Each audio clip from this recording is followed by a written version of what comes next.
안녕하세요. 재미있는 신학 이야기, 조직신학 공부하는 시간이 다시 왔습니다.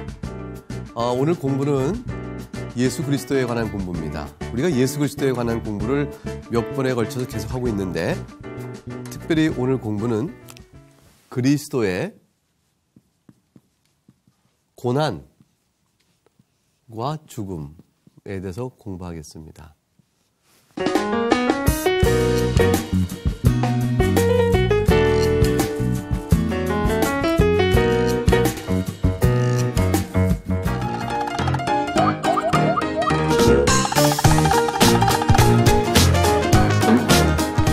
예수님께서 이 땅에 오셔서 고난을 받으셨다는 사실은 누구나 다 아는 일이죠.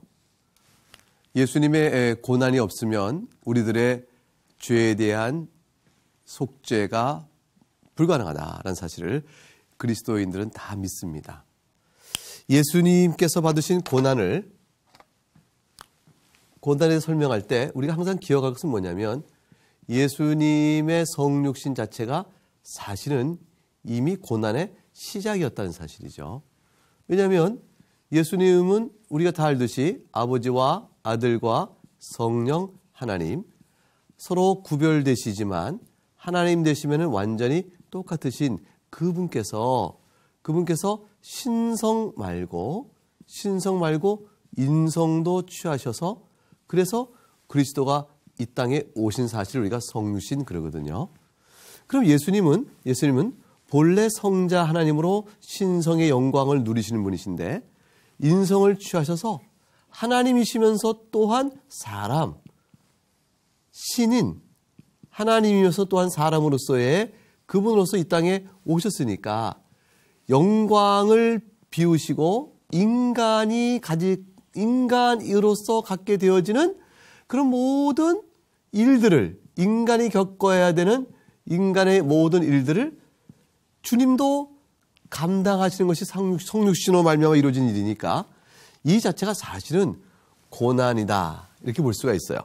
이 고난은 다시 말하면 예수님께서 영광을 비우시고 영광 중에서 내려오셔서 자기를 낮추어 비참한 상태로 낮추셨다, 비참한 상태로 자기를 낮추셨다라는 비하의 상태의 절정이죠. 그러니까 성육신의 일반적 성육신이 고난을 통해서 자기 비하에 자기를 낮추시고 비참해진 일에 대한 절정을 보게 되어집니다. 이 고난이 결국에는 죽음으로 이어지므로 그리스도께서 이 땅에 성육신하신 그 일을, 그 목적을 이루시게 되어집니다. 그러면 먼저 고난에 대해서 한번 살펴보도록 하겠습니다. 고난은 첫째로 예수 그리스도의 전 생애가 고난의 생애였어요. 예수님의 전 생애가 고난의 시대였다. 그러니까 예수님께서 단지 어떤 특정한 시간에만 고난을 받으신 것이 아니고 그의 생애 전체가 고난이었다는 사실을 좀 기억할 필요가 있어요. 그건 뭐냐면 성육신 자체로 인하여 자기를 낮추시어 비참한 상태에 이르신 그 내용이 전체적인 예수님의 전 생애에 걸쳐 이루어지기 때문에 전 생애가 다 고난의 길이었다 볼 수가 있겠습니다. 빌립보서 2장 6절과 8절 말씀을 제가 한번 읽어볼게요. 유명한 말씀이니까 아마 시청자 여러분 잘 기억하실 거예요. 그는 근본 하나님의 본체시나 하나님과 동등됨을 취할 것을 여기지 아니하시고 오히려 자기를 비워 종의 형체를 가지사 사람들과 같이 되셨고 사람의 모양으로 나타나사 자기를 낮추시고 죽기까지 복종하셨으니 곧 십자가에 죽으심이라. 방금 말씀드린 그 내용이죠. 자신을 근본 하나님과 하나님의 본체시지만 하나님의 영광을 누리기를 원치 아니하시고 자기를 보고 종의 형체, 즉 인성을 취하심으로 사람들과 똑같이 되셔서 하나님이자 사람이신 분으로 인간의 모양대로 오심으로 결국은 자신이 낮췄다. 이것은 예수님의 전생애 동안 겪으시는 고난의 내용을 가리킨다고 볼 수가 있습니다. 그런데 이 고난은 왜 받는 것일까? 왜 주님이 고난을 받는 것일까? 그거는 왜 성자 하나님께서 성자 하나님께서 왜 사람이 되셨는가? 왜 사람이 되셨는가? 라는 질문에 대한 답과 같아요. 여러분, 왜 성자 하나님께서 사람이 되셨죠? 그것은 하나님 자체, 성자 하나님의 필요성 때문이 아니고 우리를 위한 것이죠. 여러분과 저를 위한 것이니 우리의 죄를 어떻게 하시려고요? 대속하시려고 이 땅에 오신 것입니다.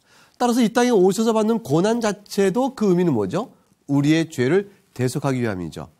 고난은 첫째는 자신의 잘못 때문에, 근데 두 번째는 자신의 잘못이 아니고 남 때문에, 자신의 잘못 때문에 고난을 당하게 되거나 다른 사람의 잘못 때문에 고난을 당하게 되거나, 이렇게 고난은 두 가지 형태가 있는데 예수님은 자신의 잘못 때문에 고난 받으신 것이 아니에요. 그리고 예수님의 고난은 우리의 죄를 대속하기 위해서 그렇게 해서 받으시는 내용입니다. 성경을 한번 볼까요? 히브리서 2장 17절과 18절 말씀. 히브리서 2장 17절과 18절 말씀 한번 보시기 바랍니다. 그러므로 그가 범사의 형제들과 같이 되심이 마땅하도다. 이는 하나님의 일에 자비하고 신실한 대제사장이 되어 백성의 죄를 속량하려 하심이라. 그가 시험을 받아 고난을 당하였은즉 시험 받는 자들을 능히 도우실 수 있느니라. 백성의 죄를 속량하시려고, 그리고 스스로 먼저 죄를 대신 짊어 고난 받으시고, 그렇게 하셨으니까 죄에 대한 시험 때문에 죄를 지을 수 있는 위태로움이 있는 우리들을 위하여 자신이 도울 수가 있는 분이 되셨다라고 말씀합니다. 자, 고난은 전세에 걸쳐 있는 것이요, 그 목적은 죄의 대속을 위한 것입니다. 자, 그러면 예수님이 받은 고난은 어떤 성격을 갖는 것일까요? 어떤 성격을 갖고 있는 것일까요? 고난의 성격은 뭐냐? 첫째, 예수님께서 사람이 되심으로 인해서 본인이 사람이 되셨으니까 사람이면 지켜야 될 의무가 있습니다. 이 의무를 친히 담당하시게 된 거예요. 의무 아래에 들어오셨다 하겠어요. 생각해 보세요. 성자 하나님께서는 본인이 하나님이시니까 자신이 하나님으로서 인간이면 지켜야 될 것을 명하실 수가 있죠. 우리가 무엇을 해야 되는가를 인간이 지켜야 될 법도를 정하여 말씀할 수 있는 입법자의 역할을 할 수 있어요. 그 하나님께서 인간이 마땅히 살아야 할 걸 교훈하시고 정하시고 명하시는, 그리고 잘못하면 그것을 또 판단하시는 사법적 판단의 권위를 갖고 계시고, 인간이 마땅히 행해야 될 도리를 결정하시는 입법적 권위를 갖고 계신 창조주로서의 하나님이신 그 하나님께서, 그 성자 하나님이 성부와 성령 하나님과 더불어 그 창조주의 권위를 내려놓으시고 스스로 인간이 되셔서 자신이 마치 사람이 져야 될 의무를 자신의 의무로 갖고 계신 일로 들어오게 된 것, 그 자체가 고난의 성격이 되어집니다. 갈라디아서 4장 4절 5절에 이 사실을 뭐라고 설명하냐면요, 때가 참에 하나님이 그 아들을 보내사 여자에게서 나게 하시고 율법 아래 나게 하신 것은 율법 아래 있는 자들을 속량하시고 우리로 아들의 명분을 얻게 하려 하심이라 그랬어요. 사람의 의무, 그것을 마땅히 해야 될 도리를 율법이라는. 그렇게 되어지면 예수님께서 율법을 행해야 될 의무를 갖고 있는 처지로 자신을 낮추셨다라는 뜻이 되어집니다. 예수님의 고난은 이와 같이 전세에 걸쳐서 사람이 지녀야 될 의무를 친히 감당하신 것에 더하여 그렇게 오심으로 인해서 세상에 참을 수 없는, 견딜 수 없는, 생각할 수 없는 일을 겪으세요. 그것이 뭐냐면 창조주 하나님께서 인간이 되심으로 말미암아 인간으로부터 수모를 겪으시는 거예요. 수치를 겪으세요. 아니, 어떻게 사람이 하나님을 향하여 멸시하고 조롱하고 침을 뱉고 그렇게 수모를 겪도록 할 수가 있겠어요? 인간 스스로 되심으로 해서 그걸 다 하나님이신 그분께서 겪으시는 것이에요. 성경을 보니까 시편 22편 6절과 8절 말씀에 이걸 일종의 예언시와 같아요. 시편 22편 6절과 8절 말씀은 예수님께서 이 땅에 오셔서 치욕과 수욕을 당하시는 모습을 그대로 예언한 표현이에요. 한번 보겠습니다. 나는 벌레요 사람이 아니라 사람의 비방거리요 백성의 조롱거리이다. 나를 보는 자는 다 나를 비웃으며 입술을 비축거리고 머리를 흔들며 말하되 그가 여호와께 의탁하니 구원하실걸? 그걸 기뻐하시니 건지실걸? 하나이다. 야, 네가 믿는 하나님이 너를 구원하나 보자. 다 입술을 비축거리고 흔들면서 조롱하고 멸시하니 시편을 쓴 분이 말씀하기를 나는 벌레요. 사람이 아닙니다. 사람이 나를 비방하는 거리밖에 되지 않았습니다. 이렇게 말씀하며 시편의 기자가 자신이 당하는 고난을 설명하는데 그 인간을 받는 그 수모 그 고난을 바로 예수 그리스도께서 당하신 거예요. 주님께서 십자가에 달리셨을 때 많은 사람들이 그를 하여 조롱하기를 네가 하나님의 아들이냐? 내려와라! 라고 말하고 예수님에게 채찍질하고 예수 네가 이스라엘 왕이냐? 라고 말하면서 그에게 침을 뱉고 이러면서 예수님을 얼마나 수치와 수모로 몰았는지 모르죠. 그 일을 친히 겪으신 것 예수님의 고난의 중요한 내용이 됩니다. 그것뿐만 아니라 예수님께서 당하시는 고난은 인간에게 수모를 당하실 뿐 아니라 감히 사탄 따위가 예수님을 시험하는 일을 하게 됩니다. 그걸 당하시는 것이에요. 우리가 다 알듯 광야에서 예수님이 기도로 가실 때 금식하며 줄이실 때 마귀가 나타나서 예수님께 뭐라고 말합니까? 이 돌을 가지고 떡떡이 되게 해봐라. 또는 성전 높은 데 올라가서 뛰어내려봐라. 그러면 천사가 너를 닿지 않게 할 것이다. 나에게 한 번만 경배하라. 이 모든 우주의 천하의 영광을 너한테 주겠다. 이런 등등으로 예수 그리스도를 시험을 합니다. 여러분, 마귀는 피조물에 불과합니다. 피조물이 하나님을 시험할 수가 없는 것이죠. 물론 불신앙 가운데 하나님을 시험하는 죄를 범할 수는 있어요, 사람이. 근데 지금 그 죄를 아예 예수님 앞에 대놓고 예수님께 직접적으로 도전하는 것입니다. 이 시험은 바로 도전의 성격을 갖고 있는 것이죠. 감히 마귀에게 조롱의 시험을 받으시는 일을 겪으시게 됩니다. 예수님의 당하시는 고난의 내용 중에 하나이죠. 예수님의 고난은 그와 같은 사탄의 시험을 받는 것에 넘어서서 예수님이 사람으로 오셨음으로 인해서 그 자체가 육체의 연약함을 지니십니다. 육체의 연약함. 여러분 생각해 보세요. 예수님은 줄이시면 우리처럼 배고픔을 겪으셨어요. 넘어지면 그래서 피부가 상하면 아픔을 아십니다. 예수님을 붙잡고 십자가에 못 박혀 죽으시게 하기 위해서 병정들이 채찍으로 예수님을 휙 내리쳤을 때 예수의 몸에 피찍이 찢겨 살점이 달아나고 피가 철철 흐를 때 예수님은 육체의 연약성 안에서 그 또한 고통을 겪으셨습니다. 이사야 52장에 가게 되면 이 사실에 대해서 이렇게 잘 설명해 놓고 있습니다. 이사야 52장부터 53장으로 넘어가는 이 어간은 예수 그리스도의 고난에 대한 십자가 고난에 대한 그리스도의 십자가 고난에 대한 예언적 의미를 갖고 있는 중요한 성경의 구절입니다. 그 속에서 예수님이 육체의 연약성으로 말미암아 고문과 고통과 아픔과 살의 찢김 속에서 얼마나 힘들고 어려우시겠는가를 잘 드러내주고 있어요. 이사야 52장 14절 말씀에 전에는 그의 모양이 타인보다 상하였고 그의 모습이 사람들보다 상하였으므로 많은 사람이 그에 대하여 놀랐거니와 그렇게 말씀합니다. 이사야 53장 2절과 5절 말씀 그는 주 앞에서 자라나기를 연한 순 같고 마른 땅에서 나온 뿌리 같아서 고운 모양도 없고 풍채도 없은즉 우리가 보기에 흠모할 만한 아름다운 것이 없도다. 그는 멸시를 받아 사람에게 버림받았으며 간고를 많이 겪었으며 질고를 아는 자라 마치 사람들이 그에게서 얼굴을 가리는 것 같이 멸시를 당하였고 우리도 그를 귀히 여기지 아니하였도다. 그는 실로 우리의 질고를 지고 우리의 슬픔을 당하였거늘 우리는 생각하기를 그는 징벌을 받아 하나님께 맞으며 고난을 당한다 하였노라.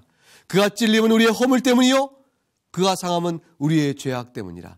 그가 징계를 받음으로 우리는 평화를 누리고 그가 채찍에 맞음으로 우리는 나음을 받았도다. 그가 질고를 지고 우리의 슬픔을 당하였다. 그가 찔렸다. 그가 상함을 입었다. 이 모든 것 때문에 사람들이 얼굴을 가리는 것처럼 멸시를 당한 자가 되어졌다. 육체 가운데 있는 연약선에서 고문과 멸시와 조롱 가운데 몸이 상하고 허물어지는 모습을 예언하고 있습니다. 그 모든 것들은 그리스도께서 우리를 위하여 받으시는 고난을 나타내 보이는 것이라 볼 수가 있습니다. 예수님께서 이와 같은 고난을 쭉 받으시는 가운데 다섯 번째로 예수님은 육신에만 고난을 겪으시는 것이 아니고 육신과 영혼으로 우리가 똑같이 사람이 되셨기 때문에 영혼에도 고난을 받으십니다. 어떤 식으로 그러실까요? 여러분 생각해 보세요. 겟세마네 동산에서 예수님께서 번민하여 내가 이제 죽게 되었으니 너희는 깨어서 나를 위하여 기도하라. 제자들에게 예수님께서 부탁의 말씀을 하셨어요. 그러나 제자들이 지켰나요? 다 쿨쿨 자고 말았죠. 그때 예수님께서 내 마음이 고민하게 되었다. 이렇게 말씀하세요. 내 마음이 고민하게 됐다는 것은 앞으로 짊어지실 십자가의 이 고통 때문에 당신의 영혼이요, 당신의 마음이요, 당신의 생각이 얼마나 큰 고통 속에 있게 되었는가를 말해주고 있는 대목입니다. 그것뿐 아니에요. 사실 예수님께서 요한복음 12장 24절 27절 보게 되면은 지금 내 마음이 괴로우니 무슨 말 하리요? 아버지여 나를 구원하여 이때를 면하게 하여 주옵소서. 주님이 이 말을 왜 하시냐면 한 알의 밀알이 땅에 떨어져 죽지 아니하면 한 알 그대로 있고 죽으면 많은 열매를 맺느니라. 자기 생명을 사랑한 자는 잃어버릴 것이요 라는 말씀의 대목 속에서 말씀하시는 거예요. 본인이 죽음으로 말미암아 자신에게 속한 많은 이들을 구원하기 위한 대속의 죽음을 주고하는 바로 그때에 자신의 마음이 심히 괴롭다라고 말씀을 하십니다.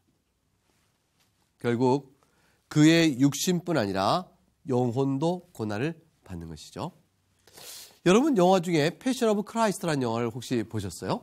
그리스도께서 받으신 고난을 그린 영화이죠. 패션 오브 크라이스트.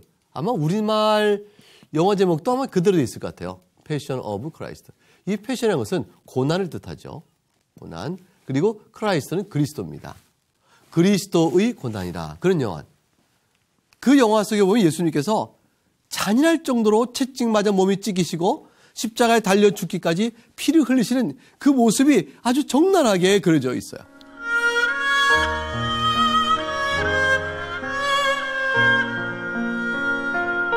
그 패션 오브 크라이스트는 아마도 예수님의 십자가에 달리시는 육체의 찢김과 고난을 그려낸 어떤 영화보다도 훨씬 더 역사적 고증을 통한 사실적인 묘사에 있어서 탁월한 영화일 것입니다. 예수의 몸이 찢기고 피가 나고 그렇게 됐을 때 십자가에 달렸을 때 그 안에서 어떤 신진대사의 변화를 겪고 의학적인 죽음의 고통으로 나가야 하는지 그 생생한 죽음의 고통에 대한 표현이 영화 보는 내 믿는 사람이라면 그리스도의 고통이 얼마나 큰 것인가 때문에 마음이 아프고 괴로워할 수 있는 그러한 고통의 모습이 잘 그려져 있어요. 그런데 이 멜 깁슨 감독이 만든 패션 오브 크라이스트의 영화에 없는 것, 묘사가 되지 않고 있는 것, 그것이 하나 있어요. 그것이 뭘까요? 영혼의 고통입니다. 예수님께서 십자가에 달리셨을 때 예수님이 또 겟세마네 동산에서 십자가에 달리시는 잡히기 전날 앞두고 자신이 죽을 것을 앞두고 두려워하실 때, 그 기도하실 때, 기도하시면 내 영혼이 내 마음이 고민케 되었다 이렇게 말씀하실 때 그것은 예수님께서 단지 육신을 통해 받을 고통에 대한 두려움 때문에 그런 것은 아니에요. 육신의 고통 때문만은 아닌 것이 예수님이 자신의 영혼에 받을 진노의 심판에 대한 두려움 때문에 그런 것이라고 볼 수가 있죠. 왜냐하면 예수님 외에 십자가에 달려들은 강도 두 사람 옆에 있었죠. 그러면 잡혀서 내가 십자가에 달려 죽게 되겠구나 라는 걸 강도도 할 텐데, 그 강도들은 십자가 처형을 의연히 받고 예수님은 두려워받았다. 그렇게 비교되는 것이 아닙니다. 십자가의 고통은 육신의 고통 중에서 가장 큰 죽음의 고통인데, 예수님께서 특별히 겟세마네 동산에서 땀방울이 핏방울 될 때까지 그렇게 고민하며 기도했던 이유는 영혼에 내려오는 고통 또한 극심했기 때문에 그래요. 예수 그리스도께서 우리의 모든 죄악에 대한 형벌을 그렇게 한 점으로 모아 자기 영혼에 받으신 겁니다. 그러니까 주님의 죽음은 나의 하나님 나의 하나님 어찌 나를 버리셨나이까 이렇게 말할 때, 실제 그가 버리심을 받았다는 말의 뜻이 무엇일까요? 어찌 나를 버리셨나이까 이렇게 말했을 때 그 뜻이 무엇일까요? 그것은 실제 예수님께서 하나님의 아들로서 버림을 받았다, 그런 뜻은 아니에요. 왜냐하면 성부 하나님의 성자 하나님과 성령 하나님의 이 성부 성자 성령의 관계는 결코 어떤 일 때문에 끊어지거나 취소하거나 버릴 수 없는 영원한 관계 안에 있는 하나님 그분 자신이세요. 그래, 나의 하나님 나의 하나님 어째 나를 버리시나이까 하는 것은 성자 하나님께서 인성을 가지시고 사람으로 오셔서 하나님이셔 사람이신 신인이 되셨을 때, 그가 십자가에 달리셨을 때, 예수님이 십자가에 달리실 때, 십자가에 달리시기 전에 이 땅에 계시는 동안에 예수님께서는 거룩하셨어요. 율법을 다 의를 이루신 분으로 사시죠. 하나님 보실 때, 성부 하나님 보실 때 이런 내 사랑하는 아들이라 하셨어요. 그러므로 예수님과 하나님 사이에는 막힘없는 아름다운 교통, 아름다운 사귐, 아름다운 교통이요, 아름다운 사귐이 이루어지고 있었어요. 더 없는 하나님과의 행복한 교통 가운데 있었던 예수님께서 이제 십자가에 달리신 것이에요. 십자가에 달리실 때 자신의 죄 때문이 아니죠. 예수님은 하나님과 더 없는 사귐과 교통 속에 있었으니까, 실로 거룩하며 율법의 의를 완전히 이루신 그런 분으로 계시니까 예수님이 자기 죄 때문에 십자가에 달리신 것이 아니란 말이죠. 그러나 죄인이 아닌 자가 십자가에 달려 죽는 일은 하나님의 공의에 어긋나잖아요. 하나님의 공의의 심판을 받기에 합당한 분으로 예수님은 십자가에 달려셨어요. 왜 예수님이 하나님의 공의에 따라 형벌을 받기에 합당한 분이 되셨을까요? 그것은 예수님 자신의 죄가 아니요, 바로 우리의 죄를 짊어지신 것이에요. 여러분과 저의 죄를 짊어지셔서 하나님 보실 때 예수님은 그 순간에 희생 제물이 되셨으므로, 그 순간에 예수님은 더 이상 의인이 아니요 죄인으로 하나님 앞에 서 계신 것입니다. 십자가에 달리시사 하나님 앞에 죄인으로 계신 주님께서 이제 하나님과 누렸던, 그 십자가에 달리기 이전에 누리셨던 그 아름다운 하나님과의 교통과 사귐이요, 거룩한 하나님과 사랑의 아름다운 행복을 완전히 잃어버리게 되는 것이에요. 여러분과 나의 죄를, 우리의 죄를 짊어지신 죄인이니 하나님과의 관계가 완전히 끊어지는 것입니다. 무서운 하나님, 공의의 심판의 하나님, 외면하시는 하나님, 죄를 진노하시는 하나님, 진노의 하나님만을 바라보셔야 했던 것이에요. 나의 아버지, 나의 아버지, 나의 하나님, 어찌하여 나를 버리시나이까. 그것은 하나님과의 막연한 교통이 단절된 채 영원한 하나님의 무서운 진노 앞에 직면한 자로서의 절규요 외침이었습니다. 그렇게 받으신 예수님의 시험 때문에 우리의 참 대제사장이 되시고, 본인은 인간으로서 육체의 연약성을 지니고 있기 때문에 목마르다 하시고 그 모든 고통을 십자가에서 그 다 느끼시고 그거를 그대로 이 땅에서 돌아가시게 되었습니다. 가진 멸시를 다 받으시고 이 땅에 죽음을 당하신 것이죠. 인자는 성경을 받으러 온 것이 아니요 도리어 섬기려 하고 자기 목숨을 많은 사람의 대속물로 주려 함이니라. 이렇게 말씀하신 그대로의 내용을 다 이루신 것입니다.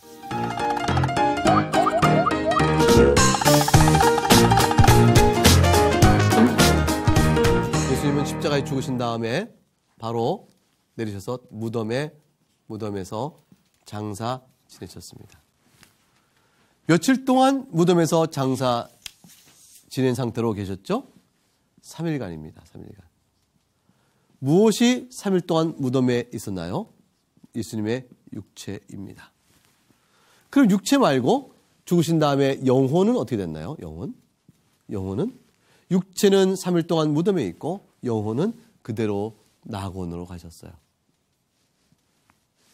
그 낙원에는 예수님이 이 땅에 오시기 전에 오셔서 십자가에 죽으시고 부활하시는 이 일을 하기 이전에 창조 때부터 하나님의 백성들로 있었던 아담으로부터 시작해서 아벨의 죽음까지, 그래서 그 예수님 때까지 있었던 수많은 성도들, 여기는 사무엘도 있을 것이고 다윗도 있는 것이죠. 그리고 우리는 다니엘도 있고, 그 사랑하는 모든 구약의 성도들이 다 예수님 오심을 기다리다가 죽어서 낙원에 가 있죠. 그들이 있는 그 낙원으로 예수님께서 승천에 올라가셨어요. 그러므로 육체는 3일간 무덤에 있고 영혼은 낙원에 있은 후에, 그런 뒤에 3일이 되었을 때 예수님이 십자가에서 무덤에서 부활을 하시는 겁니다. 부활할 때 예수님은 육체와 어떻게 해요? 영혼이 결합된 부활의 몸을 가지시고 이 땅에 다시 살아나는 분, 죽은 권세를 이기신 분으로 살아나시게 되어집니다. 그러면 여기서 잠깐 생각할 것은 뭐냐면, 예수님께서 십자가에 못 박혀 죽으시고 장사 지내신 바 되었다가, 그런 다음에 예수님이 음부에 내려가사 라는 말을 우리가 해야 되지 않나요? 이런 식으로 묻는 분도 계세요. 왜냐하면 사도신경에 보게 되니까, 우리말 사도신경에는 이 말이 없는데, 영어로 보는 사도신경을 보니까 음부에 내려가사 라는 말이 있는데요. descended into the hell, 지옥으로 내려가셨다, 이런 말이 나오는 거죠. 그러니까 음부에 내려가신 거 아닌가요? 이렇게 물어보는 경우가 있어요. 그런데 여러분 기억할 것은 뭐냐면, 우리말에 번역 안 된 사도신경이 본래 사도신경의 원본에 더 가까워요. 원본에 따로 있지는 않아요. 사실 사도신경은 누가 어떻게 처음에 딱 만들어서 딱 내놓은 게 아니고, 이렇게 초대교회 때 신앙 고백했던 것이 모아진 것도 같기 때문에 저자가 딱 한 사람이 누가 정해낸 것이 아니에요. 그런데 가장 오래된 사도신경에는 음부에 내려가서라는 말이 없고, 나중에 후대에 첨가가 되어져요. 그러니까 약 390년경, 주님 오시고 390년경에 음부에 내려가서라는 말이 처음으로 등장한 사도신경이 나오게 됩니다. 그걸 통해서 음부에 내려가서라는 말이 포함되어 있는 문장이 나와요. 실제 예수님이 음부에 내려가셨나? 아니에요. 돌아가신 다음에 영혼은 어디 가셨어요? 낙원에. 네가 오늘 나와 함께 낙원에 있으리라, 이렇게 말씀하셨거든요. 예수님이 이렇게 말씀하셨기 때문에 실제 예수님이 음부에 내려가셨다라고 생각하는 것은 옳은 말이 아닙니다. 그들 가운데 혹시 베드로전서 4장 6절에 보면 죽은 자들에게도 복음이 전파되었다는 말이 나오니까, 바로 예수님이 죽은 다음에도 음부에 복음이 전파되는 일을 하는 거 아니냐, 이렇게 생각하는 사람이 있는데 그 잘못이에요. 죽은 자들에게도 복음이 전파되는 것은 지금은 죽었으나 살아있을 때 복음이 그들에게 전파됐다는 뜻이에요. 베드로전서 3장 19절에 그가 또한 영으로 가서 옥에 있는 영들에게 선포하시니라. 또한 영으로 가서 옥에 있는 영들에게 선포했다는 이 옥의 영들은 누구냐면 노아의 날에 살아있던 사람들이에요. 노아의 날에 하나님의 심판이 있을 것이라는 말씀을 듣고도 끝내 순종치 않아 지금은 멸망하여 어디 있어요? 지옥에 있는 자들이죠. 그래서 옥에 있는 영들에게 영으로가 복음을 줬다는 말은 이 노아가 노아 시대에 살아있던 그들에게 그리스도께서 영으로 역사하여 복음을 주었으나 그때 불순종함으로 노아 홍수 심판을 받고 지금은 지옥에 있는 자들에게 라는 뜻으로 이해하여야 합니다. 예수님께서 십자가에서 승리를 거두신 이후에 죽으신 다음에 모든 걸 다 이뤘다 하시고 육체는 무덤에 장사 지내시고 영혼은 바로 낙원에 가셨다는 사실을 잘 기억해 두기 바랍니다. 그렇기 때문에 실제로 우리가 다윗도 시편 31편 5절에서 나의 영혼을 복되게 붙드시는 주님을 찬양했고 스데반도 사도행 7장 5절에 내 영혼을 주 앞에 의탁하나이다 라고 말을 할 수가 있었어요. 예수 그리스도께서 바로 죽으신 이후에 그 영혼은 낙원으로 가신 것입니다. 그러므로 인해서 이 땅의 성육신으로부터 이루어진 모든 고난의 사역을 죽음에까지 예수님은 우리의 죄를 대속하기 위하여 그 길을 다 겪으신 것입니다. 고난받은 그리스도를 생각하면서 십자가 은혜 앞에 늘 겸손히 머리 숙이고 믿음을 단속해가는 우리 모두가 되어야겠다 싶습니다. 오늘은 여기까지 하겠습니다. 경청해 주셔서 감사합니다.